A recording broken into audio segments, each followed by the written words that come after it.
stay to the end because this video is going to change your photography. Which one of us is going to go back for the camera then? That's all right. That's all right. That's where we went wrong. We should have bought a horse. Yeah. It would have been easier, wouldn't it? Yeah. Yeah, go on, can we jump on the back? Is that all right? So no acting roles involving horses yet then? Actually I have, yeah. Robin Hood did. You've seen potential? Yeah, possibly. And it's to do with the sand. ICM for me is about blending your surroundings and taking things back to its constituent parts. And here you've got some quite simple constituent parts. You've got a path of sand, you've got some green dunes, you've got a blue sky with some clouds. Now for me, I tend to like doing sort of stuff that isn't too busy at the moment. That's what I've been doing quite a lot of. How lightly are you able to, how accurate should I say, are you able to anticipate the end shot of this, or is it completely total guesswork? At least you're honest. The important thing for me with this kind of stuff is to have the idea and kind of go, I wonder what would happen if. Yeah. It almost doesn't matter where you start. You just got to start somewhere. It's a bit like writing a book. It doesn't matter where you start. You just got to start somewhere, and it's you get ideas from trying stuff out and seeing what you get. Or that's how I work at it anyway. Yeah. You're trying to tune into your surroundings. Yeah. And I talk a lot about trying to meet Mother Nature on her own terms. And for me, it's always about you as a photographer bring something every single day, and it's always different depending on what kind of a day you've had, what kind of energy you bring into a place. And Mother Nature's always doing something different as well. So today, we've got beautiful, you know, sunlit evening, whereas I came from Bristol earlier and it was thunderstorms. It's been raining all day. Should we go back there then? Yeah.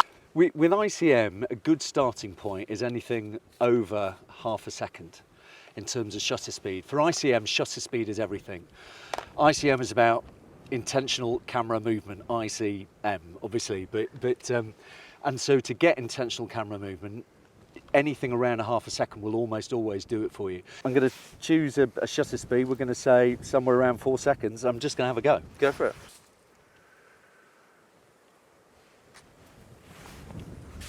I don't know what we got. Have you named that movement? Because that looked like you've practiced that a lot. There's an awful lot of nonsense talked about movements in ICM and people painting. Do that again, but with a better stance. I think you could animate it a lot better than that. Go for it. I think you could go really like Austin Powers with the camera. Yeah, doing. Right, it's starting to kick off, isn't it? I'm actually thinking I can see very, very faint high-level cloud. Yeah. What does that mean? That means that the sun's going to catch. Ah. When the sun goes down below the horizon, yeah, I think that will catch. How interesting. That'll be nice. So don't bank on it, but I'm optimistic. Yeah, you think, well, I think I just need to not think. just prat around, and I suppose with landscape photography and street photography, you're always thinking about composition, you're always thinking about leading lines and all those rules of thirds, and do you know what? I've bought a tripod. I don't even need a flipping tripod. So it's completely different. And on a day like today, where it's bright sky, we've got ages before sunset, which we are going to stay out till, it's a really, really good idea just to have a go at ICM, because it just kills that void. And I would assume that there's no such thing as the wrong conditions for ICM either. So yeah, this is a really good day. We got the camera out there. Let's give it a go. Let's give it a go. I've anticipated this. I've got my filter holders on there, like ready for it. Good. Ready for action. Good. Bright sky. I'm thinking it's going to lead at least an ND8, at least an ND8. So let's just go for an ND8. ND8. We could go shutter priority, and then put the ISO as low as it will go, which is this 64. Very interesting. I've managed to get ISO auto to be the way forward. So I'm shooting manual. The tents can't be identifiable as tent for it to be ICM, really. I wouldn't have thought. I've taken some that were sharpish, so the tents are around 60th of a second. But what I've been doing is just get portrait shots and different versions. We see the blue like that, and just having like moving the shutter exposure down, so like half a second. I've kind of been fluctuating between half a second, and I don't really care about anything else. So literally just, I've done some focusing on the tent, some focusing on the grass, and I'm going to take a sharpish shot and overlay the details in the grass. because that blue I think is fantastic, and I think really is exciting off the back of the camera. So I feel like you need to have something sharp-ish in the image for it to work, even though it's supposed to be non-recognisable to a degree. I feel like it needs something semi-sharp, something with contrast. So yes, very much an enjoyable experience, and I'm really loving this. Hope you enjoy these images. I'm really quite pleased with them.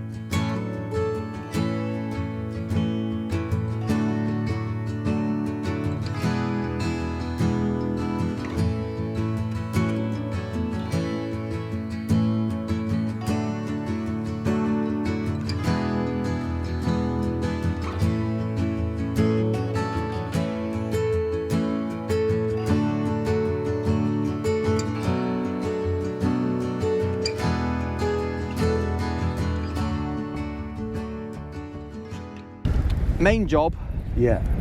people might recognise you from obviously TV, soaps, stage. But your CV must be incredibly impressive, actually, some of the things you've done. I just earn a living from acting. That's what I do. That's You what must I do. love it though, you must I absolutely do love it. I do love it. I've been doing it sort of 20 years, 25 years, 22 years now. Yeah, I do love it. And I love the variety of it more than anything else. Sort of, I'm about half telly, half theatre, with the odd film here and there, but mostly telly, mostly theatre. Yeah, about half and half. How does photography relate to your job then? Is it, because I would imagine if I was an actor, and obviously with my street photography head on, I would have so many cool behind the scenes photographs of like rigs and setups. And do you do any photography at work as well, or is it just separate? Yeah, I tend to separate it out. So for me, photography is about, I spend an awful lot of time at work with some very bright, hugely energetic people, and a lot of them, and I love it. I love my day job, and it's great fun. But you'll often do it in very enclosed spaces. So a TV set almost certainly doesn't have any windows, and most theatres don't have any windows either. So you're probably in an enclosed man-made space of some kind, unless you're out on location or something, shooting on location, but most of the time you're shooting indoors. So for me, this is the other half of me, basically. This is a yin-yang thing for me. This is my mindfulness as much as anything else. It's the balance to the day job. So for me, it's all about getting out and amongst Mother Nature. I'm from Northumberland originally, and we used to go up to the coast literally every weekend. And for me, just getting out of the city, getting amongst Mother Nature is the perfect antidote to the day job. I love the day job. I love what I do for a living, but I also love doing this too. But to answer your question, I do take photos behind the scenes, but I'm very careful not to put people in them, simply because I think from my kind of point of view, you're in a very privileged position if you do what I do in a kind of behind the scenes way, and for me, it's sort of people's private time and personal time when they're not acting but are behind the scenes. I think it's quite a sacred thing, so I tend not to try and disturb people. I could do it if I wanted to. That's a very valid way of looking at it. Well, again, with all of these things, it's horses for courses, and there are lots of actors and lots of stage managers who will use cameras behind and take some wonderful candid stuff, but it's not me. Having said all of that, I do take photographs of every theatre that I work in, and always have done. And last year, actually, I put together a book which is called Theatres in Danger, with a photojournalist called Matty Graham, who's brilliant, and it was his idea actually originally. But I had all of the photographs, and he saw them. I started posting them to Instagram when the theatre started shutting, and he said, "There's a book idea in this if you want to." And I went, "Don't be ridiculous! I've never made a book." And he went, "Well, I'll help you to do it. I'll help you design it." So we put it together, and we've raised sort of thousands of pounds for the Theatres Trust, which is the charity that is helping the theatres through the pandemic. And theatres are still struggling. Coming out of the pandemic. So that's been good. And if you were interested, definitely, in buying one of those, you can find it on my website, www.billwardphotography.co.uk/theatres in danger. Don't forget the slash. Don't forget the slash. I've just seen you looking at the beautiful flowers that are just there on that bank. Yeah. Do you ever get to a shot where you think, I'm tempted just to take normal photographs now? Always. And I will. I just have. Oh, you have? Here's me telling myself under no circumstances I am not going to deviate from ICM. Yeah. And there's you bracketing, focus stacking. He's got a mini tripod in the down bag. Yeah, quietly. Yeah. No, I think it's a really good point though, and I don't think you have to. Well, actually, sometimes it is useful to set yourself parameters, isn't it? It's a bit like going out with one camera and one lens and saying, I'm going to force myself to shoot with this, because by forcing yourself to shoot with it, you're going to see stuff that you would generally wouldn't see, and you're going to have to. It's in the theatre. We often talk. A lot of the good ideas come from low-budget theatre shows because they haven't got, and you nick them. But it's about if you're trying to make, low budget theatre, you haven't got the money for special effects. So, you use newspaper to make the scene. Do you know what I mean? And have two people standing there wafting it, and it's that kind of thing. And it's needs must. So in that kind of way, it is useful sometimes, isn't it? To force yourself, to give yourself constraints and to force yourself to work with them. But for me, on a day like this, which is just gorgeous, I mean, we are shooting ICM today and to a certain extent multiple exposures, but this until you see something that means that we gotta... Yeah. If at least you're honest. On a night like tonight, if you do see the light hitting the, whatever they are, thistles, I think, probably. I knelt on one earlier. I should know it. I should know it intimately what it is. Definitely thistles. Yeah. But if you see the light catching it, take a shot of it. And don't worry about the ICM. Just add some sort of selective blur motion when you get home. Yeah. Honestly, it is ICM. Yeah. I should be going nuts about that sunset over there. It's absolutely beautiful. But I'm really enjoying this. These flowers are gorgeous. And what I'm doing is I have taken a sharp shot. So that was 200th of a second because it is blowing really, really heavily. And then I've been rotating the camera. So literally trying to create circles at half a second exposure and then 1 second exposure and a few in between. And the difficulty I'm finding is, do I want the photograph to look kind of recognisable or not? I want some sort of hint of what it is in there, and I feel like I shouldn't be doing that. I feel like it should be more abstract. I'm trying to get you out of the wind. I feel like it should be more abstract, but I am doing a lot, and I'm preferring the ones that you can see the detail. I don't know whether that's right. You like this shot? It's great fun.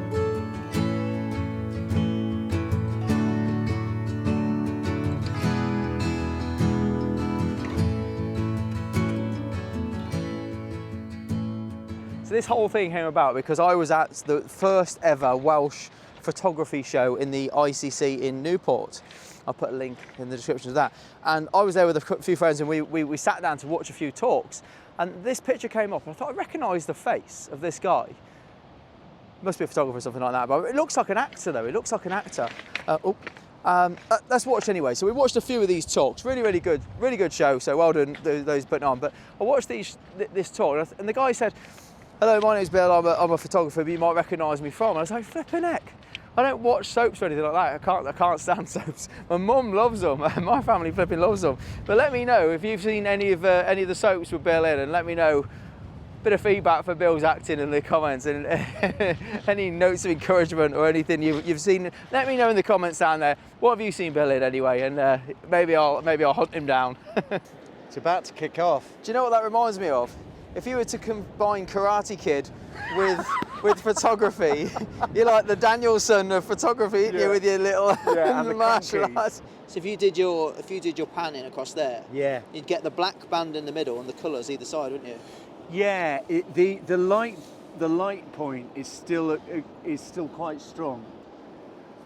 That sky is mental. It is. You tempted to take a normal picture? yeah. Well, it's all up for grabs, isn't it? But it's lush. Right, I kind of wimped out and panicked. Those guys were walking right through where I was doing my ICM, my intentional camera movement, taking advantage of the colours. I was panning across, trying to use this reflection. Now, to say it was difficult not to shoot into normal photography mode then is an understatement. So I could have gone, because the guys were walking through, and I thought that would make a really nice, almost, well, a nice calm reflection shot. And I thought, no, I need to. So basically what I've done is I've done some ICMs, I've done lots of different speeds, I've done really fast pans, slow pans, everything. I went into a panic, if you pardon that pun. No, bugger it, I'm having that, panic. panic. I'm branding that. I went into panic mode and I thought, well, I'm gonna go straight into. I was shooting manually. I had my ND8, my ND8's still been on, and I took that off quick and just got some 50th of a second handheld shots with the guys walking along the beach and the reflection as well. So if anything else, those probably the most exciting photographs I've taken today, because that sky is bloody beautiful and it's kind of in my comfort zone, but I know I've given it my beans with the ICM as well. So don't judge me on this one. This is not the ICM typical shot, but I think I'm gonna like this photograph.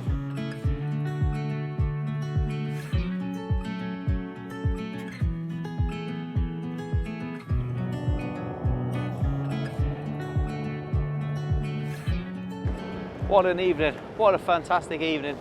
The sky is kicking off beautifully.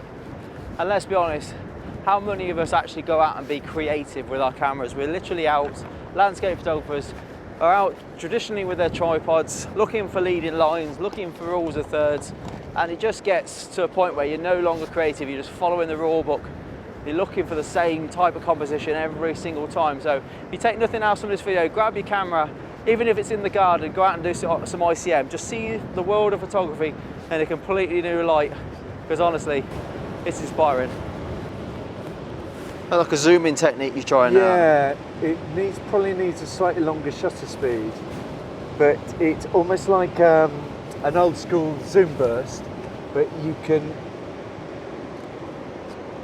put in a camera twist with it sometimes.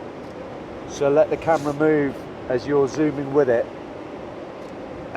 Do you find yourself like just chimping, stop the creativity? Yeah, non-stop chimping. That's exactly right. Yeah, I guess partly what I'm often looking for is trying not to be able to see the technique. So it's that thing where you kind of go, I know what I did, but I don't want to necessarily see it in the photograph. Do you know when I look at a photograph that I like, non-ICM, a normal landscape or street photograph, if I look at a photograph and think I like it, how has it been created? I think knowing how something's created is important so that I know whether or not it's within would I have been able to create that? Yeah. If I don't know, can I learn and all that sort of. If you see an ICM shot that you think, oh, I really like that, is it ever frustrating then that you think, I've no idea what it's of or how it's even created, so I can adopt that sort of technique? Yeah, I think that is frustrating. I mean, as a human, you want to know, don't you? Yeah. And I write for a magazine called the ICM Photography Magazine, so... Good plug. Blatant plug, blatant plug. But one of the things I really like about them is, and it's a quarterly magazine, you can get it on the internet. What I really like about them is that they have a mission to explain how to do stuff. And I think that's really important, really, because it's just how long the shutter speed is for this kind of stuff. It's useful to know. Whether you're doing a zoom burst, it's useful to know. There's one or two sort of, it's not tricks of the trade, there are one or two techniques that are quite simple to learn, and then after that, it's up to you as to how you apply them, really. You never stop learning, because I suppose it's always, the subject's always different. Yeah. There's so many variables. Yeah, and that's kind of the point about it. There's so many variables. Like the light, for instance, the sun has just set there, and that was pointing into the sun pretty much out of the equation. And now that should be, so now on the back of the camera, previously there was a pin spot where the sun was, and now there isn't. So we can go at that now as a kind of... So this is the peak time then for ICM? For me, this is my favourite ICM. Less dynamic range. Less contrast. Less contrast. No pin spot from the sun, but you've still you almost don't need a filter now, don't you? You almost get away with just polarizers. I've got my variable on, but a polarizer would do it, or not even that now. It is literally... So to all those photographers that get to a sunset location, they've missed it. Yeah. They think, well, oh bugger, I've missed it. The good light's gone. But this is it. The good light's gone. Let's do some ICM, baby. Yeah. But it extends your shooting by about another hour. So I reckon you can shoot with ICM through blue hour. It's 9:20 nearly here, and we should be able to shoot for at least another half an hour, possibly another 40 minutes, certainly up till 10 o'clock. But I think it's almost time to get in the water, I think. In the water? Yeah, I think. We'll see. I didn't bring my my red leotard, I'm afraid. No, it's. I think bare feet will probably do it. I quite like getting in with the waves. Do it. Go on. Yeah, do you think? I'll hold your bag. Okay. Well, I can probably keep it on. Get in but I there. might get in.